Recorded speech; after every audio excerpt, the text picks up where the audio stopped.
My daughter-in-law held up the wedding album I was cut from and said only supporters were included, so I calmly asked for a copy. She gloated, unaware that the lavish wedding she was celebrating was paid for on a credit card solely in her name, with the bill arriving tomorrow. Before we dive into this intense story, please take a moment to subscribe to the channel so you don't miss what happens next. We'd also love to know where you're all tuning in from. Let us know in the comments. The scent of roasted chicken and fresh rosemary still lingered in the air, a ghost of the forced family dinner I had just endured. My son, Leo, and his new wife, Chloe, were packing leftovers in the kitchen, their laughter echoing down the hall. It was the kind of carefree sound that used to warm my heart. Now, it felt like a melody played in a foreign language I no longer understood. I sat in my armchair, the one my late wife, Alina, had always called the captain's chair, and felt a familiar ache settle deep in my chest. It wasn't just the loneliness of a house that had been quiet for 3 years. It was the chilling realization that I was becoming a stranger to my own son. Chloe waltzed back into the living room, her smile as bright and artificial as the cubic zirconia on her fourth finger. She was holding a large, white leather-bound book, the wedding album. My heart gave a painful thud against my ribs. "Arthur, you have to see this. The photographer just dropped it off," she gushed, her voice a pitch too high. She sat on the ottoman, practically vibrating with excitement, and placed the heavy album on my lap. Leo came and stood behind her, placing his hands on her shoulders. He gave me a small, almost apologetic smile. "They came out great, Dad," he said, though his eyes didn't quite meet mine. I opened the book. The first page was a stunning, full-page portrait of Chloe, looking like a princess from a fairy tale. She was beautiful, I couldn't deny that. The following pages were a cascade of perfect moments. Chloe getting her makeup done with her giggling bridesmaids, Leo looking nervous and handsome with his groomsmen, the emotional first look in a sun-dappled garden. There were photos of Chloe's parents, beaming with pride. There were photos of her cousins, her friends from college, even her yoga instructor. Page after page I turned. I saw every detail of the wedding I had paid for. The towering floral arrangements, the string quartet playing by the fountain, the 5-tier cake that cost more than my first car. I saw the joy, the laughter, the celebration. But there was one person missing from this perfect narrative. Me. Not a single photograph contained my face. I wasn't in the background of a dance shot. I wasn't in a candid photo laughing with a guest. I wasn't even in the perfunctory family portraits. It was as if I hadn't been there at all, an invisible guest who had merely bankrolled the entire affair. My breath caught in my throat. I felt the blood drain from my face. I kept turning the pages, a desperate hope flickering within me, but it was useless. I had been surgically, meticulously removed from my own son's wedding memories. Chloe watched me, her head tilted. She must have seen the flicker of pain in my eyes because her smile tightened. She leaned forward, her voice dropping to a conspiratorial, syrupy tone. "It's just gorgeous, isn't it?" she said, tapping a perfectly manicured finger on a photo of her and Leo kissing under a canopy of fairy lights. We had a long talk about it, and we decided to only include photos of the people who truly support our union. You know, the ones who are really part of our new family. The words hung in the air, sharp and cruel as shards of glass. Truly support our union. The implication was clear. I was not a supporter. I was an outsider, an obstacle. Leo shifted uncomfortably behind her but said nothing. His silence was the loudest sound in the room. It was the confirmation that sealed my heartbreak. I closed the album slowly, the heavy cover thudding with a sense of finality. I looked from Chloe's triumphant face to my son's averted gaze. A strange calm washed over me, extinguishing the initial fire of pain and replacing it with something cold and hard as steel. It was the calm of a man who had just lost everything and had nothing left to fear. I looked directly at Chloe and managed a serene, placid smile. "It's a beautiful book, Chloe," I said, my voice steady. A true work of art. In fact, would you mind ordering a copy for me? I'd love to have one for myself. Her eyes widened in surprise, a flicker of confusion crossing her face. This wasn't the reaction she'd expected. She had wanted a scene, tears, an argument she could use as further proof of my difficult nature. Leo looked at me, a glimmer of relief in his eyes, grateful that I wasn't making things difficult. "Oh, of course, Arthur," she stammered. "I'll call the photographer tomorrow." "Thank you," I said, my smile never wavering. "I'd appreciate that." They left soon after, leaving me alone in the suffocating silence of my home. I walked to the window and watched them get into the brand-new luxury sedan I had co-signed for as another wedding gift. As their tail lights disappeared down the street, I finally let my smile fall. The pain was still there, a raw, gaping wound in my soul, but it was now overshadowed by a resolute sense of purpose. She thought she had won. She thought she had humiliated the old man, cut him out, and secured her future with his son and, by extension, his wealth. But her cruel little victory was built on a foundation of lies. The album wasn't just a collection of photos. It was a testament to her character. And the cost of that character was about to come due. The betrayal was worse than being erased from a book. It was being erased from my own life.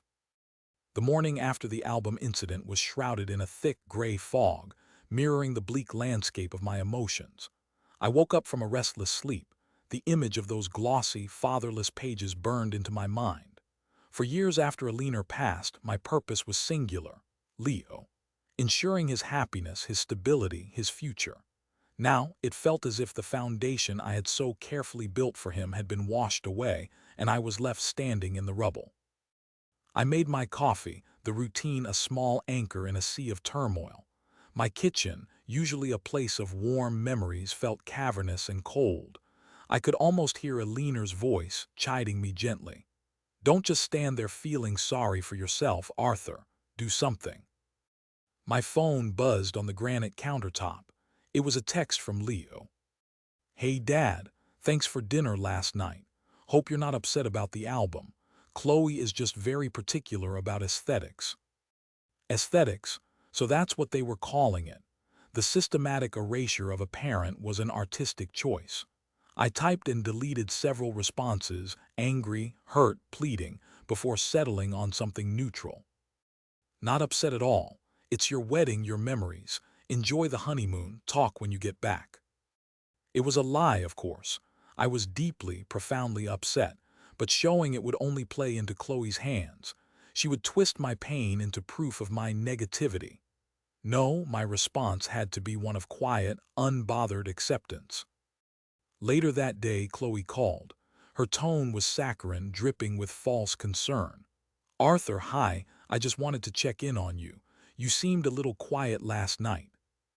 "I'm perfectly fine, Chloe," I said, keeping my voice level.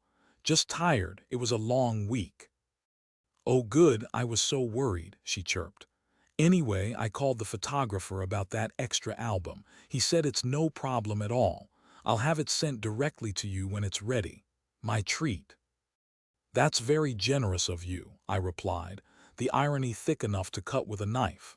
Her treat. Everything about that wedding had been my treat, a fact she seemed conveniently to forget. "Well, it's the least I can do," she said. "We're just so happy, Arthur. Leo and I are a real team. We make all our decisions together, you know. It's so important to be on the same page about everything, especially family and finances." Her words were pointed, a thinly veiled lecture. She was reminding me of my new place in the hierarchy. She and Leo were the team. I was a peripheral player, a spectator. But as she spoke, a single recurring thought echoed in my mind, a quiet mantra of defiance. But they had forgotten one crucial thing. "Of course," I said smoothly. "A strong partnership is built on transparency and trust. You two seem to have that in spades." There was a brief pause on her end. My placid agreement seemed to disarm her. "Exactly," she finally said, recovering her chipper tone. "Well, we're off to the airport, 10 days in the Maldives. Can you believe it? Leo is spoiling me rotten. Have a wonderful, wonderful time, I said, a genuine warmth entering my voice for the first time. You both deserve a beautiful start to your life together. Don't worry about a single thing back home. After we hung up, I walked to my home office. The room was my sanctuary, a place of order and logic. As a financial planner, I had spent 40 years helping people navigate the complexities of their lives through numbers, contracts, and careful planning. I had built my career on foreseeing risks and creating safeguards, and I had done the same for my family. On my desk lay a thin file folder. I opened it. Inside was a single document, the credit card agreement. I ran my finger over the name printed in bold letters under primary account holder, CHLOE Preston. My name was nowhere on it. My signature was absent. I had merely been the one to provide the initial financial statements to prove eligibility for the high credit limit she had been so desperate to secure. Chloe saw me as a doddering old fool, a walking ATM to be drained and the end discarded. She saw my generosity as a weakness. Leo, my own son, saw my caution as a lack of faith in his judgment. They believed they were in complete control, building their perfect life on their terms. But they had forgotten one crucial thing. They had forgotten who I was. I wasn't just Leo's dad. I was Arthur Vance, a man who understood the fine print better than anyone. And the fine print was about to become the main story. As I closed the folder, a grim sense of resolve settled over me. The honeymoon would be a dream. The homecoming, however, would be a nightmare of her own making. To understand why I did what I did, you have to understand what Leo means to me. He isn't just my son. He is the living, breathing legacy of the greatest love of my life. When Alina died, the world went gray. The color only started to seep back in when I looked at Leo, a young man of 27 then, with his mother's kind eyes and my stubborn jawline. All the love I had for her, I poured into him. I wasn't a father who just wrote checks. I was there. I helped him study for his architecture exams, brewing coffee until 3 a.m. when his first serious girlfriend broke his heart. I sat with him in silence for a whole weekend, just being present. When he wanted to start his own life, I didn't just give him a down payment for his first apartment. I spent weeks helping him paint the walls and assemble furniture, my back aching but my heart full. My life savings, the nest egg Alina and I had so carefully built, wasn't for me. It was for him. It was always for him. Then came Chloe. She arrived like a whirlwind of perfume, social media posts, and expensive tastes. At first, I was charmed, as was everyone. She was bubbly, vivacious, and seemed to adore Leo. She looked at him with what I thought was love, but now I recognize as the gaze of a prospector who has just struck gold. My first red flag, though I dismissed it at the time, was her almost forensic interest in my finances. It started subtly. We were at dinner and she casually asked, "Arthur, you were a financial planner, right? You must have set yourself up for a very comfortable retirement." I gave a modest answer about planning and saving. "Alina and I were always careful," I said. "Oh, I'll bet," she'd laughed. "Leo told me about your portfolio. It's so smart how you've diversified. And this house, prime real estate, you could sell it for a fortune." I remember feeling a slight prickle of unease. It felt less like polite conversation and more like an appraisal. Over the next few months, the questions became more pointed. She'd ask about my will, about inheritance taxes, about the trust I'd set up for Leo. She'd frame it as practical curiosity. "I'm just a lifestyle blogger," she'd say with a self-deprecating giggle. "I know nothing about this stuff. You have to teach me." She was a master at making Leo feel like a king while subtly undermining his confidence. She praised his architectural designs but would always add a little barb about his modest salary. "Oh, honey, you're a true artist," she'd coo. "We just need to get you the kind of clients who can afford your genius. Once we have access to your father's network." The we started to exclude me.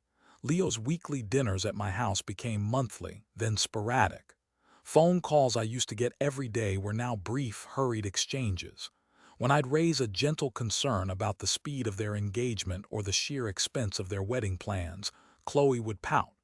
Later, Leo would call me, his voice strained. Dad, you made Chloe feel really bad today. She thinks you don't approve of her. I just think a 200-person wedding is a lot, son. The costs are. The costs are your wedding gift. You offered. He'd snap, his defensiveness sharp. It feels like you're trying to control us. Chloe says you're having trouble letting go. That was her masterstroke. She didn't attack me directly. Instead, she reframed my love as control, my concern as disapproval, and my experience as a relic of the past. She painted me as the gatekeeper to the life they deserved, and convinced Leo that true independence meant siding with her against me. The son I had raised to be thoughtful and kind was being taught that loyalty to his future wife required disloyalty to his father. The wedding planning was the final battlefield. Chloe's vision was extravagant, a production worthy of a magazine cover. The venue she wanted was a historic estate that cost a fortune. The caterer was a celebrity chef. The band was flown in from out of state. Every time I saw an invoice, my stomach churned, not just at the cost, but at the audacity. Yet, when I tried to suggest more reasonable alternatives, I was met with Leo's frustration and Chloe's expertly feigned tears. I just want our day to be perfect, she'd whisper to Leo, loud enough for me to hear. I didn't know his gift came with so many strings attached. So I relented, I gave them what they wanted, but I did it my way. I did it the way a financial planner would, with a contingency plan. The humiliation of the wedding album was just the last drop in a bucket already overflowing with disrespect. It was the moment I knew, without a shadow of a doubt, that Chloe didn't just dislike me. She wanted me gone, and for that there would be a price to pay. A price detailed meticulously on a statement that was, at that very moment, being processed and prepared for delivery. The 10 days that Leo and Chloe were in the Maldives were some of the quietest and yet most purposeful of my life. The initial shock and hurt began to crystallize into a cold, hard resolve. I was no longer a passive victim of Chloe's machinations.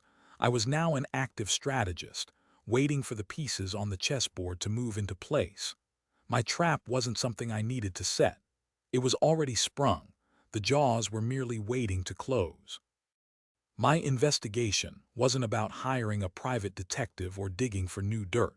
It was about meticulously organizing the evidence I already had. I spent the first few days in my office, transforming it into a war room. I wasn't just planning for a confrontation. I was building an irrefutable case, not for a court of law, but for the court of my son's heart and mind. The centerpiece of my case was the credit card. The idea had come to me months earlier during a particularly galling conversation. Chloe had been talking about her friend's empowering destination wedding. Her fiancé's father just gave them a credit card with no limit and said, "Go create your dream," she'd sighed dramatically. That's real trust. A light bulb went off in my head. It was the perfect solution. It would allow her to have the wedding she demanded, making me look like the generous, hands-off father-in-law she pretended she wanted. But it would be a gift with consequences, all perfectly legal and of her own making. I had presented the idea carefully. "Chloe, Leo," I had said over dinner one night, "I want your wedding to be everything you dream of. Instead of me just writing checks, which feels impersonal, I want to empower you. Chloe, let's get you your own high-limit credit card. You'll be the sole account holder. You can make all the decisions, link it to your event planner, and have total creative freedom. It will be my gift to you, the means to build your perfect day." Her eyes had lit up with avarice, mistaking my strategy for surrender. Leo, relieved to be out of the middle, had praised it as a modern, brilliant idea. They had walked right into it. Now I logged into the online portal I had bookmarked, read-only access, which the bank provided for third-party payment authorizers. The numbers on the screen were staggering. Venue booking, the Ashford Estate, $85,000. Catering deposit, celebrity chef Anton, $42,500. Floral design, petals and panache, $28,000. The Starlight Band Inkle, travel $35,000. Couture gown final payment, $18,000. Photography and videography package, $22,000. The list went on and on. Pre-wedding parties, custom invitations, even Chloe's spa treatments. She had been reckless, spending with the abandon of someone who believed they were using free money. The final balance was just over $275,000. I printed every single transaction, creating a thick dossier of her expenditures. Then I went deeper. I compiled a timeline. I went through old emails and text messages, printing out the conversations where I had gently cautioned them about costs, only to be dismissed. I printed Leo's defensive replies, where he parroted Chloe's talking points about me being controlling. I found the email from Chloe with the subject line, "Quick question about your will," and her follow-up about property appraisals. Seen in isolation, they were perhaps innocent, but laid out in a chronological narrative, they painted a damning portrait of a woman executing a calculated financial takeover of my family.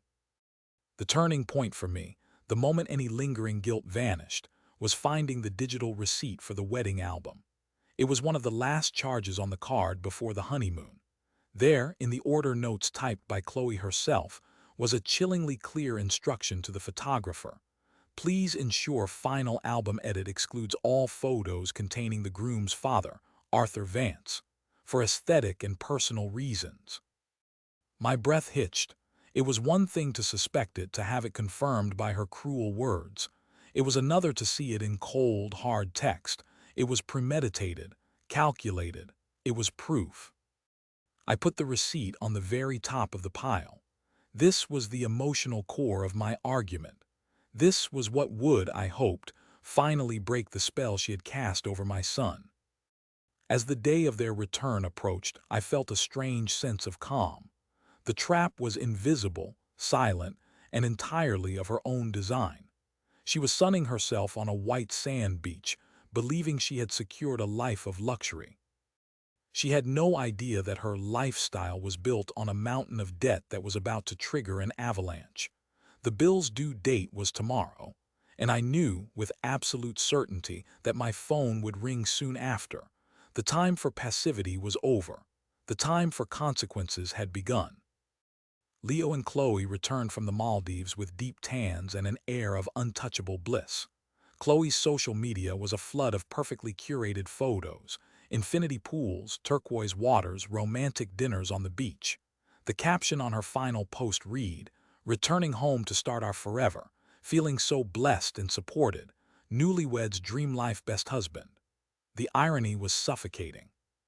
2 days after they landed, the first tremor hit. It was a Wednesday afternoon. I was in my garden pruning Aliner's rose bushes when my phone rang. It was Leo. "Dad," his voice was tight, a string pulled taut. "Are you busy? We need to talk." "I'm never too busy for you, son," I said calmly. "What's wrong?" "It's something's happened. Can we come over?" "Of course, I'll put the kettle on." I knew what was coming. The credit card statement had arrived. They pulled into my driveway 20 minutes later. The confident, carefree couple from the airport was gone. Leo looked pale and stressed, his shoulders slumped. Chloe's face was a mask of furious disbelief. She stormed out of the car, slamming the door behind her, and marched to my front door without waiting for Leo. I met them in the living room. Chloe didn't even bother with pleasantries. She threw a stack of papers onto the coffee table. It was the credit card statement. Her name and address were printed at the top. "What is this, Arthur?" she demanded, her voice shrill. "This is a mistake, some kind of horrible clerical error." I picked up the statement and feigned a cursory glance. I raised my eyebrows in mock surprise. "Goodness, that's quite a balance. Over $250,000. Did you have a good time on your honeymoon?" Her jaw dropped. "Don't play dumb with me. This is the wedding card, the gift, the one you were supposed to pay for." "Now, Chloe, let's be precise," I said, my voice dangerously soft. "I never said I would pay the bill. I said my gift was providing you with the means to create your dream wedding. I gave you the tool, a premium credit card with a high limit in your name. You were the one who used it. Leo, who had been standing silently by the door, finally spoke. Dad, come on, this isn't funny. We thought the understanding was that you were covering it. I turned my gaze to my son, my expression softening with genuine sadness. Leo, what was the understanding? The understanding was that I would help. Did I not help you get approved for a line of credit you never would have qualified for on your own? Did I not empower Chloe to make every single decision just as she wanted? She got her dream wedding down to the last, most expensive detail. My gift was the access. The choices and the debt were all hers. Chloe let out a strangled laugh of disbelief. This is insane. You tricked us. You set me up. Tricked you? I asked, my voice hardening. Did I force you to choose a venue that costs as much as a small house? Did I hold a gun to your head and make you hire a celebrity chef? Did I sign your name on the receipts? No. You did all of that yourself, believing you were spending someone else's money. Her face, usually so perfectly composed, began to crumble. The polished mask fell away, revealing the raw, ugly greed beneath. You old man, you did this on purpose. You were always jealous of me, of my relationship with Leo. You couldn't stand that he chose me. That's enough, Chloe, Leo said weakly, though he still looked utterly lost. No, she shrieked, turning on him. Don't you see what he's done? He has saddled me with an impossible debt. This will ruin my credit. It will ruin everything. Her use of me and my credit was not lost on me, and I saw a flicker of doubt cross Leo's face. I let her tirade wash over me. Her panic was making her sloppy. The threats and accusations were poorly executed, confirming everything I already knew about her character. There is no us in this debt, Chloe, I said calmly, pointing to the statement. The account is in your name and yours alone. You were so eager for the empowerment and freedom of being the sole account holder. Well, with that freedom comes sole responsibility.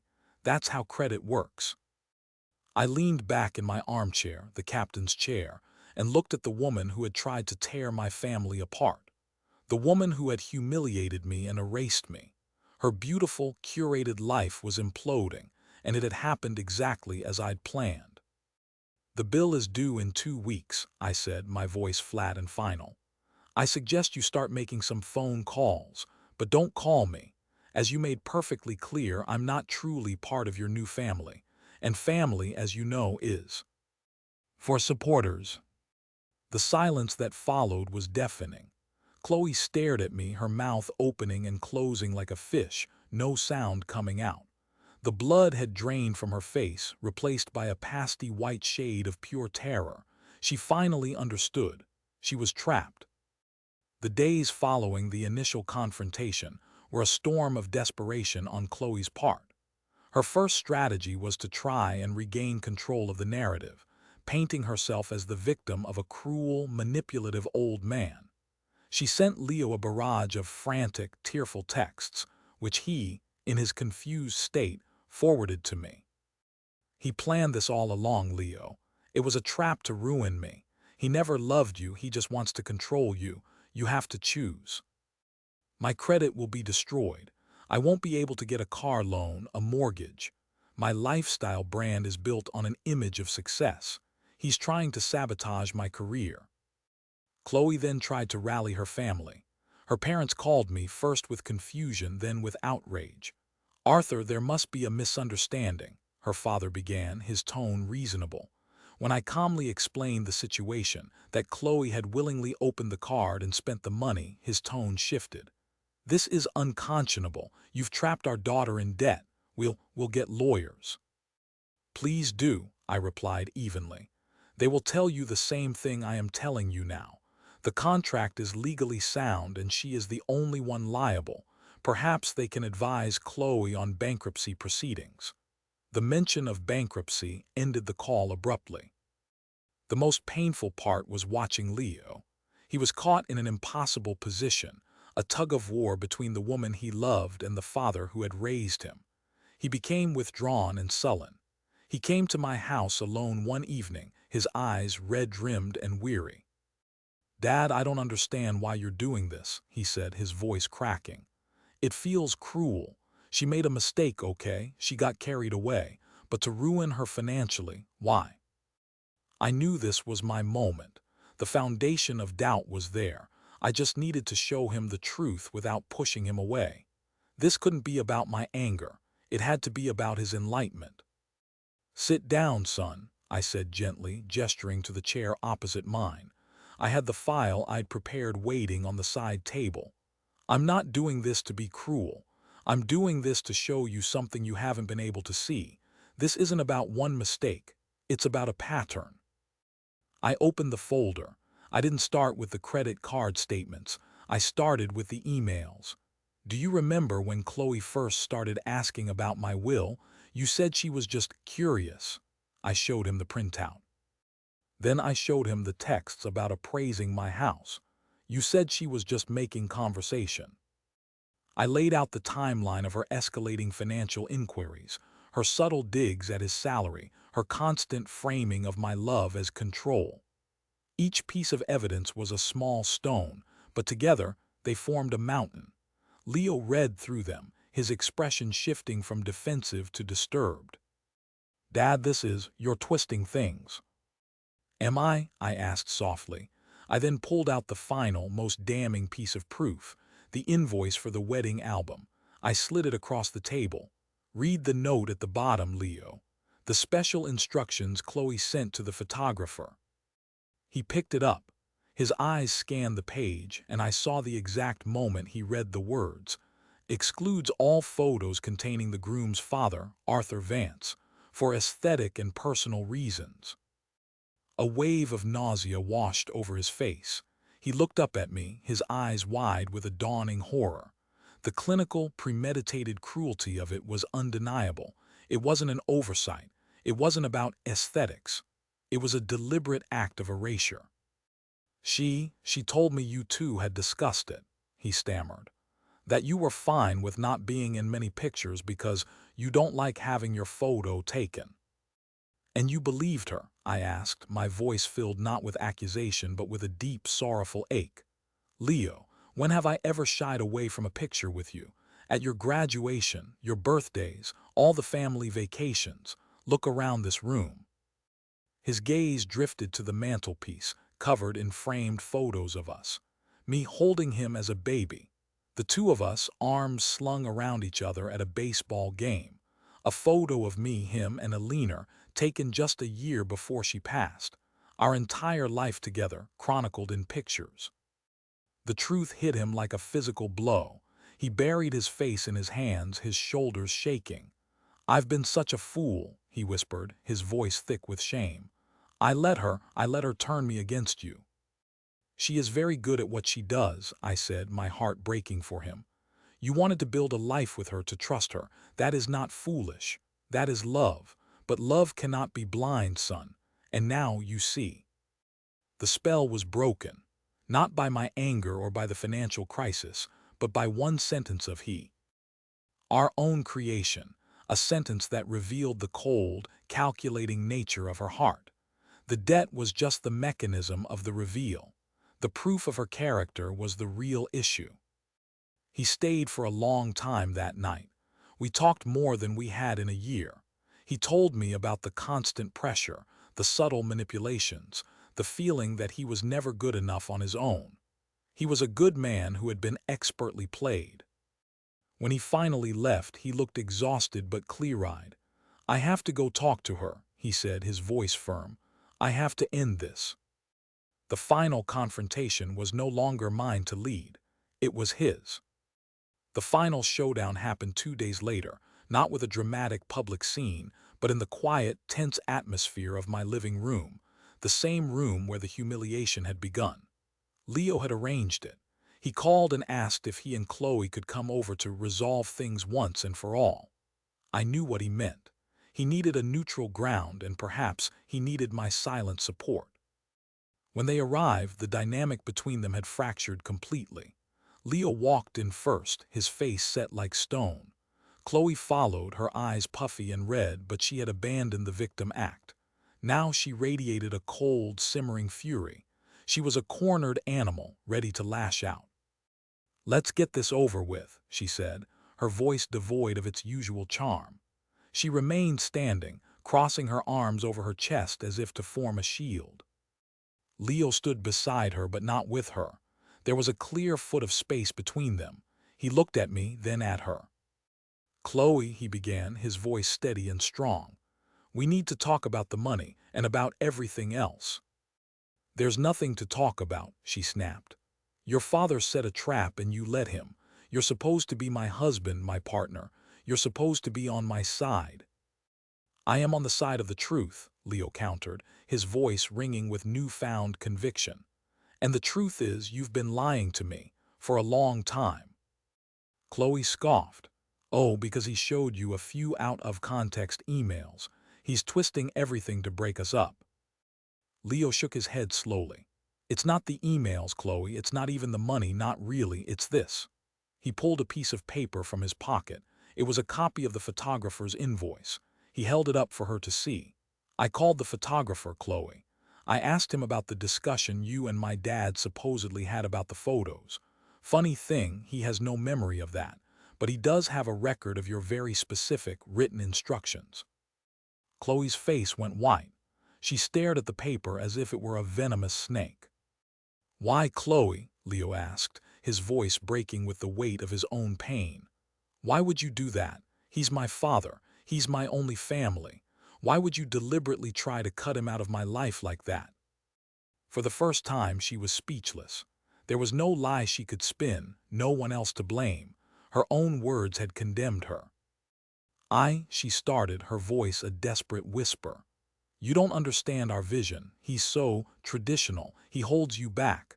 I was trying to build a future for us, a brand. With him out of the way, we could have had everything." The admission hung in the air, raw and ugly. She hadn't just admitted to the act, she had confessed to the motive. I was an obstacle to her ambition. Leo let out a hollow, bitter laugh. "A brand? You call this a brand? Ruining people, isolating them from their family, that's your vision for our future." He took a step back from her, the finality of the gesture hitting with the force of a physical blow. "The photographer is preparing a new album, Chloe. One with all the photos. He's sending it to my dad. As for the copy you ordered for him," he shook his head, "I canceled it." Then he turned to the issue of the debt. "The bill is due on Friday. I spoke to a lawyer. My dad was right. It is entirely your responsibility. However, because I am your husband and because my name is tied to yours now, I will not see you completely ruined." A flicker of hope sparked in Chloe's eyes. "I will be selling the car," Leo continued, his voice like ice. "The one my dad helped us buy. The proceeds will go towards the debt. I will also be liquidating some of my own investments, the ones I had before I met you, to pay down a portion of it. It will be a loan. You will sign a document and you will pay me back. Every last cent." The hope in her eyes died. "A loan? You're going to make me pay you back?" "Yes," Leo said, "because after that we are done. I'll be filing for divorce. You wanted a life without my father in it. Congratulations, you're getting one. But you'll be getting it without me too." That was it, the final triumphant blow. It wasn't delivered by me, the vengeful father-in-law, but by my son, a man who had finally reclaimed his integrity and his strength. He had seen the truth and made a decisive, powerful choice. Chloe stared at him, her face a maelstrom of shock, fury, and disbelief. Her perfectly constructed world had been dismantled in front of her eyes. She opened her mouth, then closed it again. There was nothing left to say. With a strangled sob of pure rage, she turned, stormed out of my house and out of our lives. The front door slammed shut, and in the ringing silence, Leo finally sagged, the adrenaline leaving him. He looked at me, his eyes filled with a universe of pain, regret, and relief. I didn't say "I told you so." I didn't say anything. I just stood up, walked over to my son, and pulled him into a hug, just as I had when he was a little boy who had fallen and scraped his knee. He held on to me, and for the first time in a very long year, I felt like I had my son back. The aftermath of Chloe's exit was not a celebration, but a quiet, somber period of rebuilding. The divorce was swift and brutal for her. Leo's lawyer was efficient, armed with the prenuptial agreement I had insisted upon years ago, another act Chloe had decried as a lack of trust. The agreement protected all of Leo's premarital assets, leaving Chloe with nothing but her personal belongings and the mountain of debt she had accrued. Her downfall was as spectacular as her rise. Faced with a bill she could not pay, her credit was obliterated. The lifestyle she had curated online vanished overnight. The leased designer bags were returned, the lavish trips ceased, and her social media feed, once a testament to a fantasy life, fell silent. I heard through the grapevine that she had moved back in with her parents, her brand in tatters. She had gambled everything on capturing my family's wealth and had lost spectacularly, left with nothing but the consequences of her own greed. My primary focus, however, was on Leo. He was heartbroken, not for the loss of Chloe, but for his own lapse in judgment. He was ashamed and filled with regret for the pain he had caused me. "I can't believe I let it happen, Dad," he told me one evening as we sat on my back porch, watching the sunset paint the sky in hues of orange and purple. I let her whisper poison in my ear until I started to believe it. "You fell in love, son," I said, placing a hand on his shoulder. "You wanted to see the best in her. There is no shame in that. The important thing is, when the time came, you saw the truth. You stood up for what was right." To help him heal, I put my professional network to use, not for revenge but for restoration. I called an old friend, a senior partner at one of the most prestigious architectural firms in the city. I told him about my son, his talent, and the difficult personal situation he was emerging from. I didn't ask for a favor, merely an opportunity. "Just meet with him," I said. "His work will speak for itself." Leo was hesitant at first, worried it was another handout, but I assured him it was just an introduction. He went to the meeting, portfolio in hand. He got the job.